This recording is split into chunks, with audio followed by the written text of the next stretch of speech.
and welcome to Pockenrop. In this week's video I am returning to my series ranking each of the tracks from all of Paul McCartney's post-Beatles solo releases. I've been doing these on a once a month basis. We've just got into September, which means it's time for the next one, and I have reached 1984's Give My Regards to Broad Street, the soundtrack to the ill-fated film that Paul produced in that year. I think it's safe to say this is a complex and varied release. I don't mean the music, I mean the actual release itself.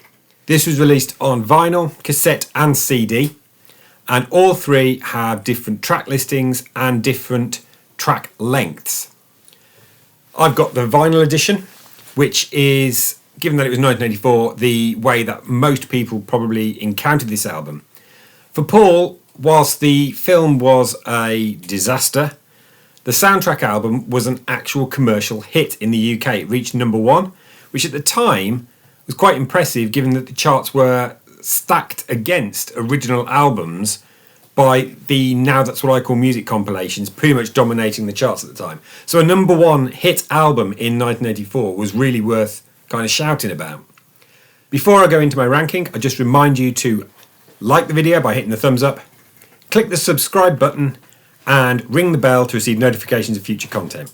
The album itself is a mix of some new compositions, some re-recorded Beatles and Wings songs, and some incidental music. I'm including all of that to give me 16 tracks that I'm going to be ranking. So let's start with number 16, which is one of my least favourite Paul McCartney tracks ever. It's No More Lonely Nights, play-out version. I quite like the guitar opening of this track and the speech from Brian Brown about Gentlemen, We've Got the Tapes. I really find that quite fun. It's a good little snippet of dialogue from the film. After that, the track goes completely downhill. I detest this version of No More Lonely Nights. It is far inferior, and one of the things that probably caused me to like it even less is that every time that the song was played on the top 40 on the radio, that, you know, when you used to try and record it off the radio, they would play the play-out version instead of the proper ballad version. I can't stand it. It's a massive relief when it fades out. And as you'll hear, there are other tracks that I would rather were on the vinyl version of the album rather than this play-out version of No More Lonely Nights. It's horrible and I despise it. At number 15, I have placed Corridor Music. It is an incidental piece from the film, and it adds absolutely nothing in terms of musical interest, just that bit of zippity-doo-dah. It's incidental music. We didn't need it. At number 14, I have placed The Long and Winding Road. Now, I'm not that fond of this song anyway. It's one of my least favourite Paul McCartney songs from the Beatles era. But this particular version is incredibly anodyne. Now, given how much Paul railed against the version that came out on Let It Be, that had been produced by Phil Spector, to have then put this out, it kind of punches holes in his arguments about the Phil Spector mix. The 1980s sax really doesn't help. The one uptick is Paul harmonises himself in the final stanza, and that sounds great. I also find the electric piano ending of this particular version of Long and Winding Road really, really irritating. Long and Winding Road at number 14. Number 13, I have placed No More Lonely Nights, the ballad reprise version. This is again incidental music. But it's a pretty tune, No More Lonely Nights, and it is what it is. Did we need it? No. At number 12, I have placed Eleanor Rigby / Eleanor's Dream. Now, Eleanor Rigby is a great song, but Paul sings it far better in 1966 on Revolver. His voice just simply isn't as good on this recording of Eleanor Rigby as it is on Revolver. It's a pretty pointless revisit of a Revolver track. This was the 4th Revolver track on the album that he replayed. And then there's the Eleanor's Dream section. Now, at least this is new music. I don't like it though. I quite like Paul's classical pieces. Things like A Leaf or Spiraling, and some of the stuff from Standing Stone. It's quite pleasant. Eleanor's Dream really isn't. On the vinyl, it's about a minute long. I can just about take that. On the CD, it's over 6 minutes, and it's horrendous. In the film, I believe it's even longer and even worse. Eleanor's Dream drags Eleanor Rigby down. Number 12. Which means that at number 11, I've placed Silly Love Songs Reprise. Again, a little piece of incidental music, doggerel, that kicks off side 2 of the record. Totally and utterly unnecessary. But I actually prefer it to Eleanor's Dream, hence why it comes in at number 11. At number 10, I have placed Good Day Sunshine. This is not my favourite track from Revolver, but it's okay. One of the things that's notable about the vinyl version of many of these tracks is that they are shorter. And in the case of Good Day Sunshine, that's probably quite a good thing. The song, however, is robust enough to survive this revisit that just doesn't really add anything. And the best bit is the little snippets of dialogue right at the beginning from the taxi driver character that you get in the film. It's quite fun, that, but the track itself, there's very little of any merit. Good Day Sunshine at number 10. At number 9, I have placed So Bad. This is not on the vinyl release. It was in the film, and if you watched a month ago when I did Pipes of Peace, you'll know that I quite like So Bad.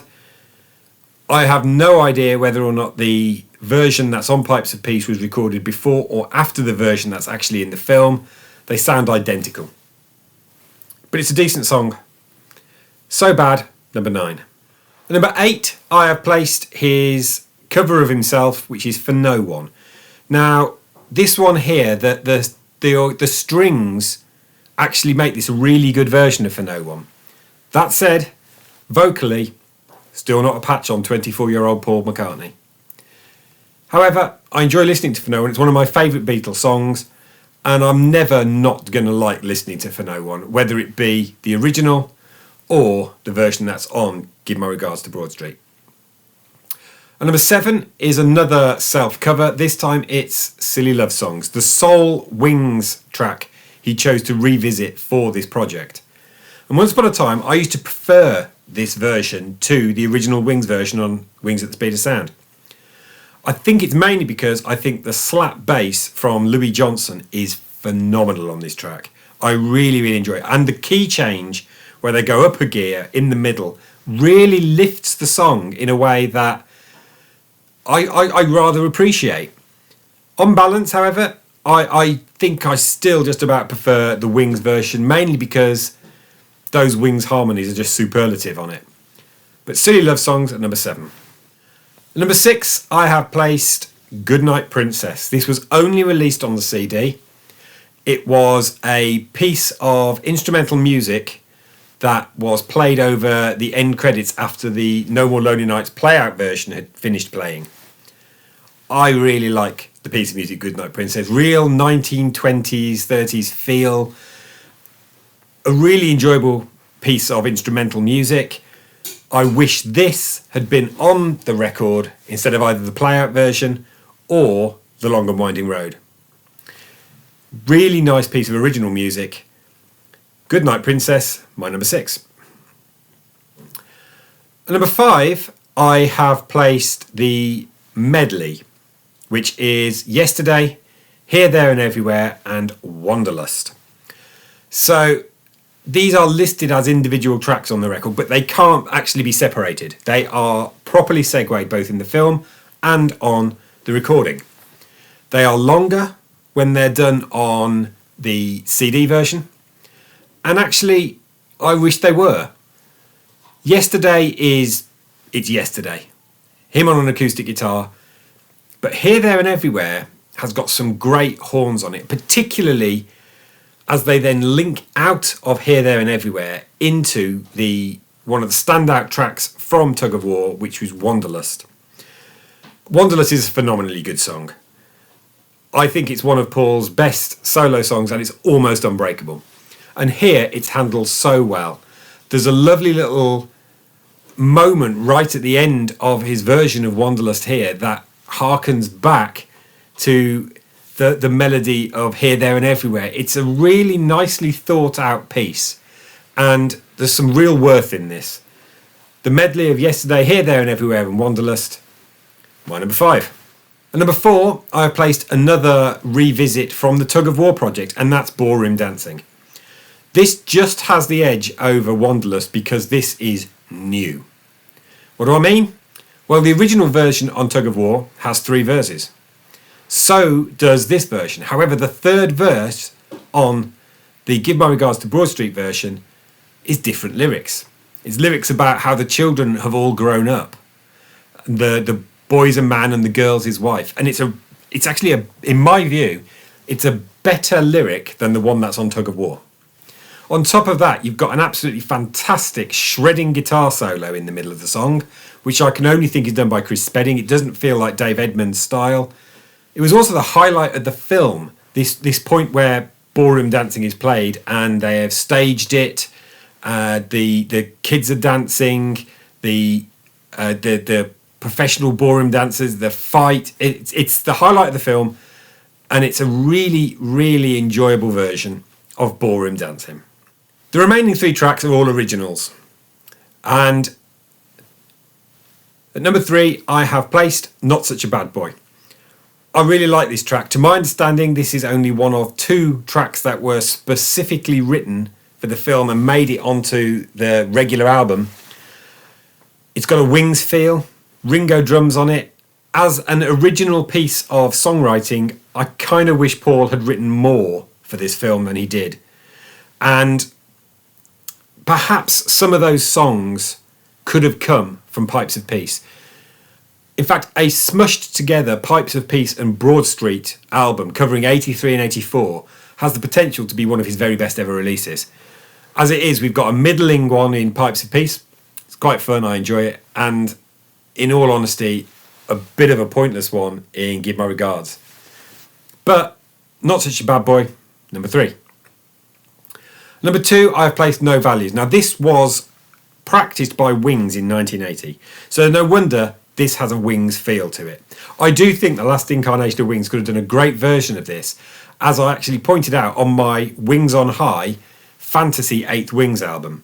Apparently, it also appears on early track listings of Tug of War, so there must be a version that was recorded for Tug of War. Now, we don't have that. It didn't come out on the Tug of War archive. Maybe we'll get a version of No Values on any archive if we ever get it, but Give My Regards.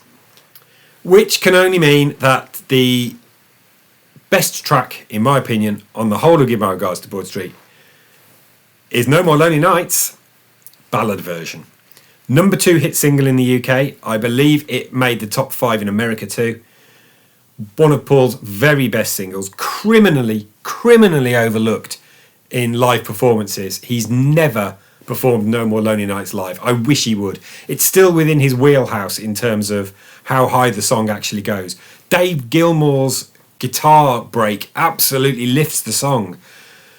Terrific song. Very best thing on Give My Regards to Broad Street by a country mile. And if you do tour again, Paul, if you do some live stuff, please do visit No More Lonely Nights. It's worthy of being played. So that concludes my ranking of all the tracks on Give My Regards to Broad Street. Let me know in the comments below what you think. In conclusion, basically, Give My Regards to Broad Street has 3 new tracks, all of which are good. They're my top 3. Adding Goodnight Princess would have improved the vinyl version of the album. Worthwhile versions of Ballroom Dancing and Silly Love Songs.